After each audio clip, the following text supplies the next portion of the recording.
There's one word suddenly dominating Chinese television, newspapers, and political debate: NAFTA. Until recently, most people in Japan had not even heard of it. Now it has become a symbol of how the war in the Middle East is beginning to affect everyday life far beyond the Gulf.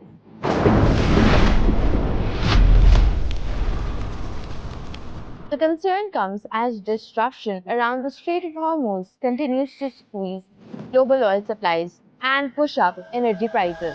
Japan is especially vulnerable because more than 90% of its oil comes from the Middle East, and NAFTA is one of the products now being hit the hardest. So, what exactly is it? NAFTA is a petroleum product used to make surprisingly wide range of everyday items.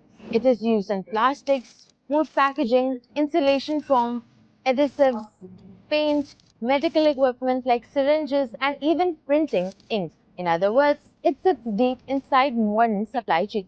And because Asia is one of the biggest markets for Middle Eastern NAFTA exports, the region is highly exposed to disruptions caused by the Hormuz crisis. In Japan, the issue moved from industry reports into public attention after snack giant Calbee announced that its famous potato chip packets would temporarily switch from colorful designs to black and white packaging. The reason?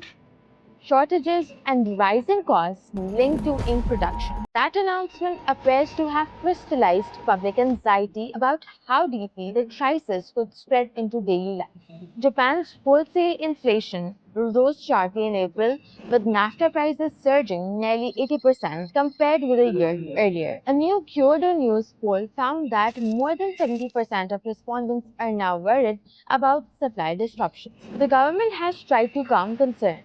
Prime Minister Sane Takeshi says Japan is securing alternative energy supplies and has resisted calls for mandatory energy saving measures. Officials have also publicly reassured people that there are enough supplies of ink and even garbage bags after fears spread online about shortages. But Japanese media reports suggest disruptions are already affecting sectors including construction, dry cleaning, paint manufacturing, and food processing. The political risk for Takaichi is that inflation and shortages are becoming visible in ordinary consumer life, not through dramatic fuel queues or blackouts, but through smaller signals people notice every day. Rising prices, supply delays, and changes to basic products.